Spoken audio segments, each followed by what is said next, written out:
जय दोस्तों, श्रेया जी विजन में आप सभी का स्वागत है। आज प्रधानमंत्री देखेंगे हम। प्रधानमंत्री इसके साथ अनुच्छेद 74, 75 में प्रधानमंत्री को बखूबी से पढ़ेंगे। आप हमारे साथ बने रहें। देखिएगा, प्रधानमंत्री, सबसे पहले प्रधानमंत्री की जब बात आती है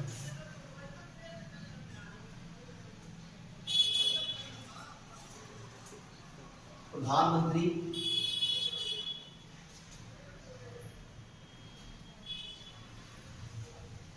और प्रधानमंत्री में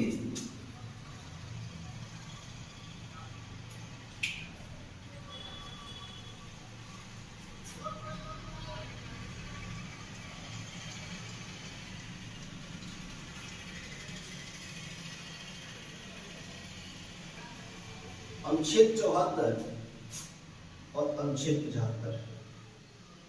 अनुच्छेद 75 आज हम दो अनुच्छेद पे करेंगे विस्तार से चर्चा। आप हमारे साथ बने रहें। तो दोस्तों, अभी तक यदि आप हमारे चैनल श्रेया जी को सब्सक्राइब नहीं किए हैं तो सब्सक्राइब करें, लाइक करें, अपने दोस्तों को शेयर करें। आप हमारे श्रेया जी फेसबुक पेज से भी जुड़ सकते हैं। सबसे पहले यह नोटिफिकेशन आप तक पहुंचे, आप हमारे साथ जुड़े रहें।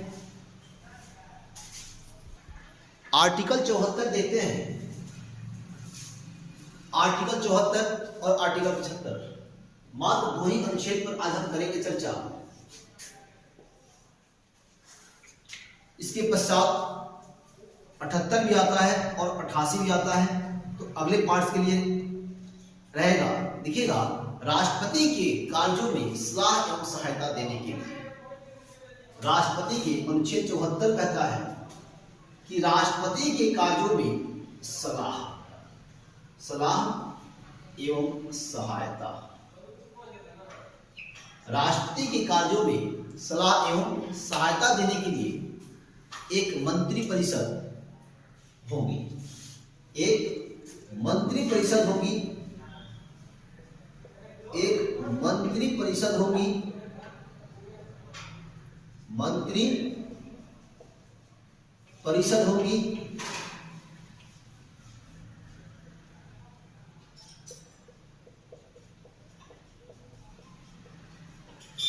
मंत्री परिषद होगी। यह आपका अनुच्छेद 74 कहता है। जिस मंत्री परिषद का हेड जिस मंत्री परिषद का हेड भारत का प्रधानमंत्री। राष्ट्रपति की कार्यों में सलाह एवं सहायता देने के लिए एक मंत्री परिषद होगी और इस मंत्री परिषद का जो हेड होगा वह प्रधानमंत्री होगा। यह भारतीय संविधान का अनुच्छेद 74 कहता है। फिर राष्ट्रपति इस मंत्री परिषद की सलाह पर कार्य करेंगे। यह भी बातें भारतीय संविधान के अनुच्छेद 74 में देखिएगा, 74 के द्वारा है, 74 में ही कही गई है। लेकिन कब? 42वां संविधान संशोधन अधिनियम 1976।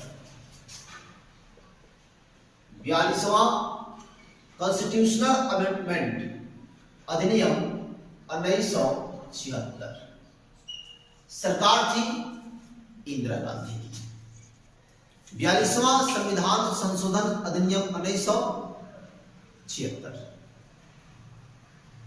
के तहत अनुच्छेद 74 में संशोधन करके यह प्रावधान किया गया कि राष्ट्रपति को मंत्री परिषद का परामर्श मानना ही होगा। 42वां संविधान संशोधन अधिनियम 1976 के तहत यह प्रावधान किया गया कि राष्ट्रपति को मंत्री परिषद का परामर्श मानना ही होगा। यह भारतीय संविधान के अनुच्छेद 74 में संशोधन किया गया। एक और बात, इसके पश्चात होता है क्या कि राष्ट्रपति मंत्रिपरिषद की सलाह को एक बार लौटा सकते हैं। राष्ट्रपति मंत्रिपरिषद की सलाह को एक बार लौटा सकते हैं। यह बात 44वां संविधान संशोधन अधिनियम 1978 यानी राष्ट्रपति मंत्रिपरिषद की सलाह को, इसमें एक और संशोधन किया जाता है। राष्ट्रपति मंत्रिपरिषद की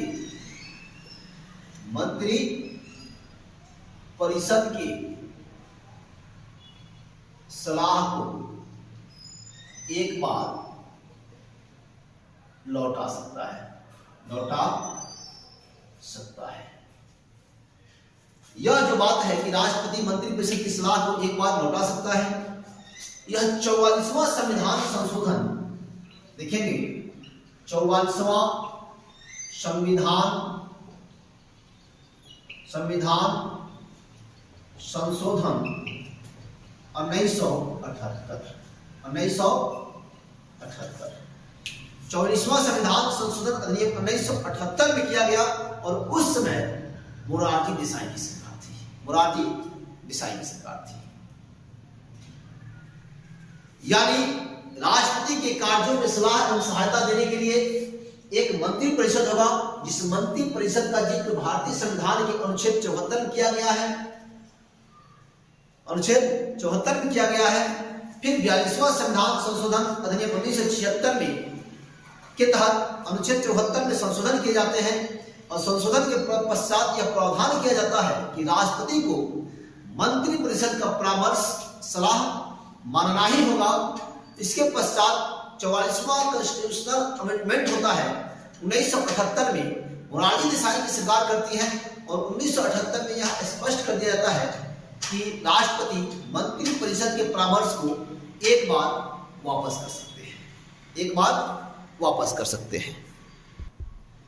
इसके बाद अनुच्छेद 75 आता है और अनुच्छेद 75 में क्या है कि लोकसभा में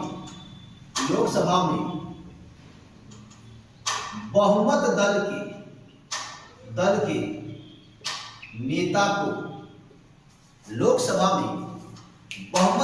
के नेता को प्रधानमंत्री पद पर राष्ट्रपति नियुक्त करते हैं। क्लियर? लोकसभा में बहुमत दल के नेता को प्रधानमंत्री पद पर राष्ट्रपति नियुक्त करते हैं। प्रधानमंत्री की नियुक्ति राष्ट्रपति करते हैं। तो कैसे करते हैं? लोकसभा में बहुमत दल के नेता को राष्ट्रपति प्रधानमंत्री पद पर नियुक्त करते हैं। यानी बहुमत प्राप्त करने की जो सीमा है वह क्या है कि लोकसभा में 50% प्लस 1, लोकसभा में 50% प्लस 1 यानी 273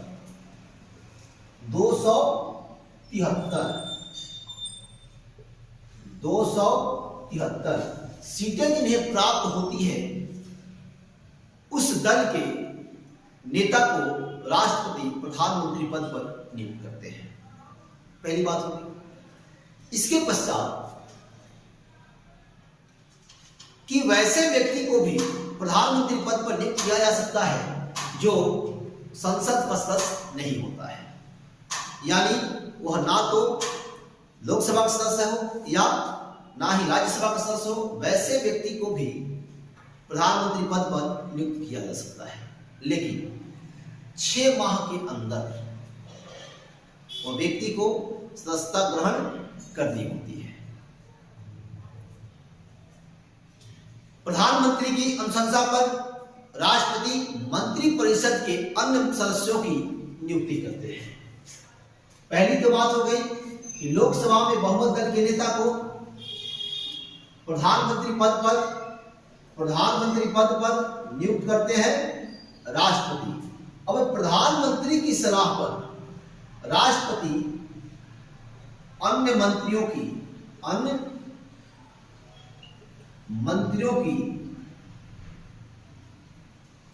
नियुक्ति करते हैं। अन्य मंत्रियों की नियुक्ति करते हैं।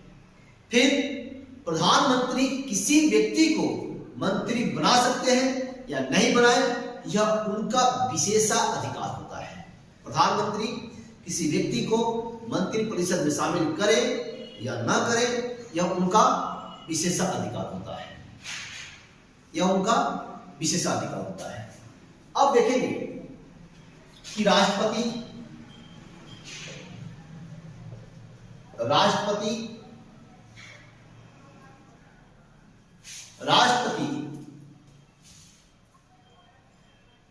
मंत्रियों की नियुक्ति करते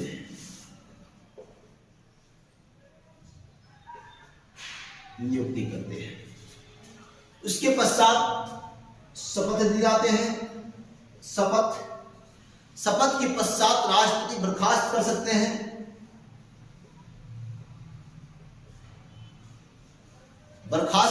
हैं। फिर इस्तीफा लेते हैं।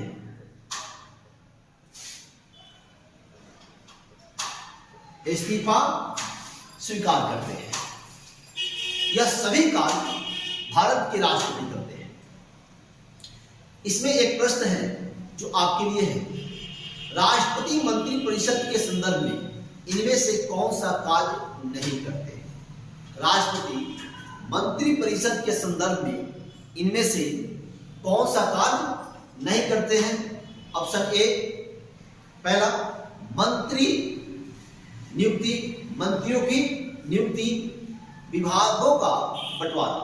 पहला मंत्रियों की नियुक्ति, दूसरा मंत्रियों के विभागों का बंटवारा, विभागों के बंटवारे का नियम बनाना, मंत्रियों के इस्तीफे स्वीकार करना।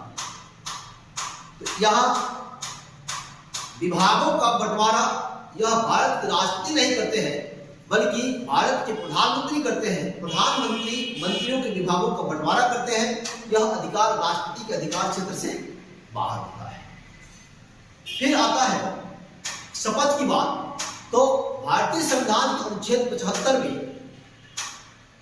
लिया गया है शपथ क्या है, देखिएगा कि अनुच्छेद 75 में केवल लिखा गया है कि राष्ट्रपति सभी मंत्रियों को शपथ दिलाएंगे।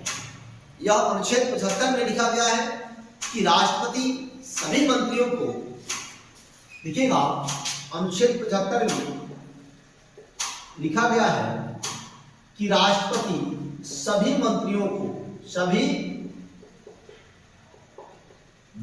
को शपथ दिलाएंगे। सभी मंत्रियों को शपथ दिलाएंगे। मंत्री भारतीय संविधान के अनुसूची 3 के तहत, अनुसूची 3 में के तहत पद व गोपनीयता की, मंत्री भारतीय संविधान की अनुसूची 3 के तहत पद व गोपनीयता की वह संविधान के प्रति निष्ठा की शपथ लेते हैं। पद व गोपनीयता व संविधान के प्रति निष्ठा की शपथ लेते हैं।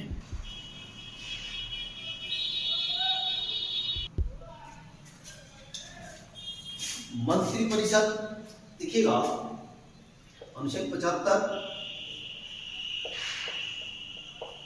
मंत्री परिषद, थोड़ा सा हम देखेंगे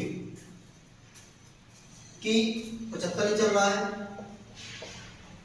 1950 से 2003 तक, 1950 से 2003 तक भारत के संविधान में यह लिखा हुआ नहीं था कि कितने मंत्री होंगे। 1950 से 2003 तक भारत के संविधान में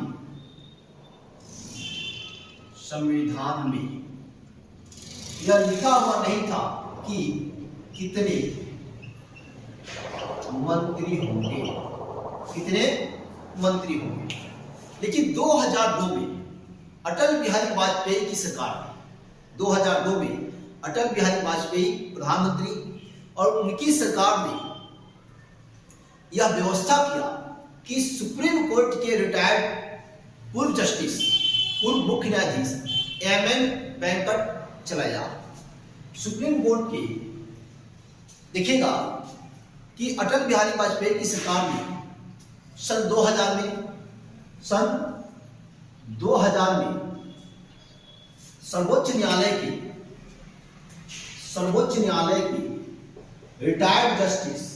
रिटायर्ड पूर्व मुख्य न्यायाधीश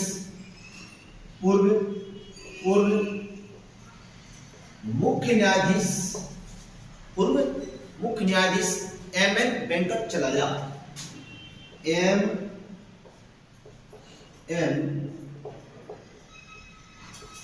वेंकटचलैया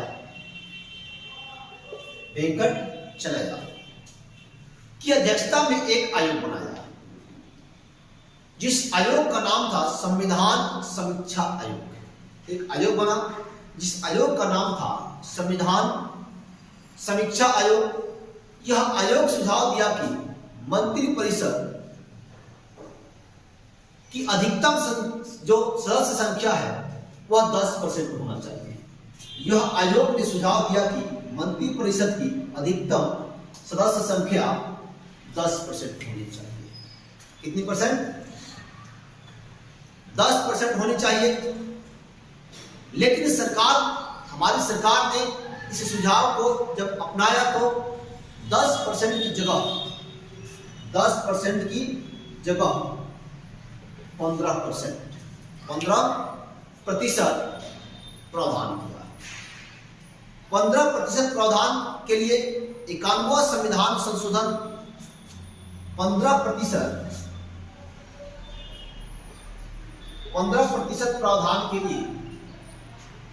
प्रावधान के लिए 91वां संविधान संशोधन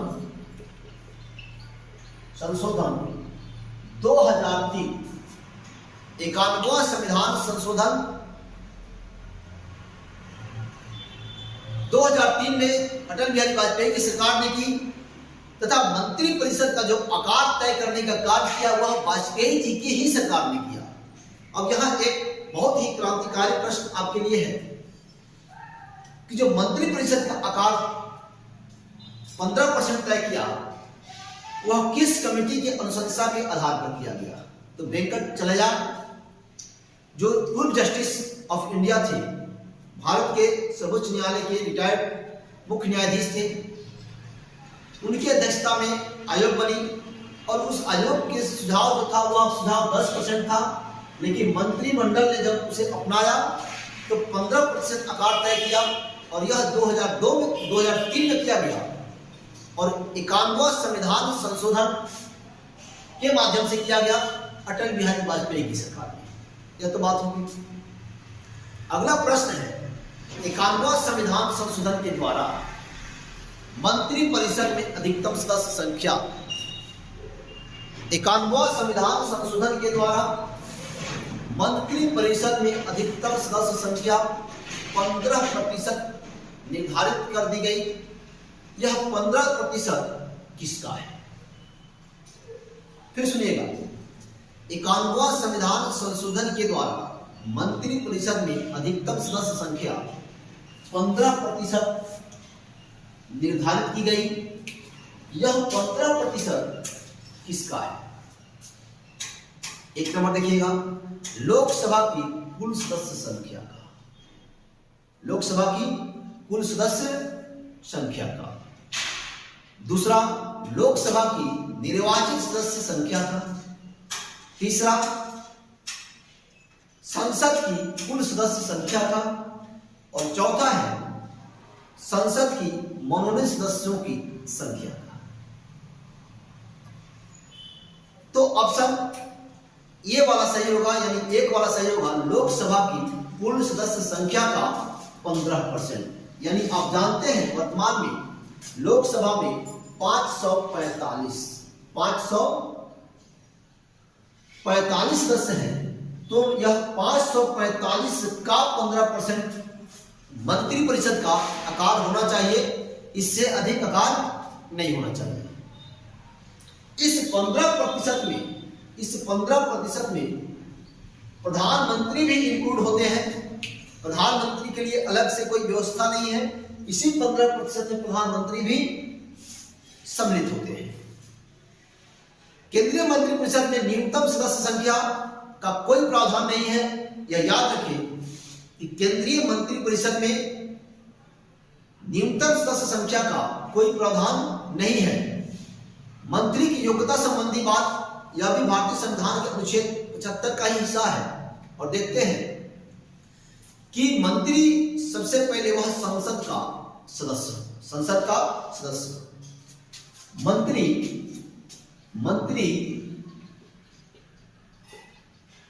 संसद का सदस्य हो, यानी उसे संसद का सदस्य होना आवश्यक है। लेकिन किसी सामान्य व्यक्ति को भी प्रधानमंत्री के सलाह पर राष्ट्रपति मंत्री पद की शपथ दिला सकते हैं। उन्हें 6 माह के अंदर, ऐसा प्रावधान है कि उन्हें किसी सामान्य व्यक्ति को यदि मंत्री पद की शपथ दिलाते हैं भारत के राष्ट्रपति, तो उन्हें 6 माह के अंदर किसी भी सदन की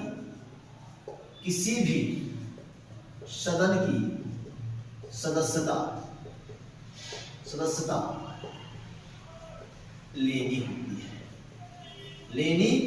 होती है। यदि वह व्यक्ति 6 माह के अंदर किसी सदन की सदस्यता ग्रहण नहीं करते हैं तो 6 माह के उपरांत उनका मंत्री पद स्वतः समाप्त हो जाता है। तो दोस्तों, हमारा यह वीडियो आपको कैसा लगा? आप हमारे वीडियो को, आप हमारे चैनल को सब्सक्राइब करें, लाइक करें, अपने दोस्तों को शेयर करें। और इसके पश्चात भारतीय संविधान का अनुच्छेद 88 और इससे का शेष करेंगे पार्ट 2 में। आज लेते हैं विदा, होंगे फिर अगले एपिसोड में उपस्थित। जय हिंद, जय भारत, भारत माता की जय।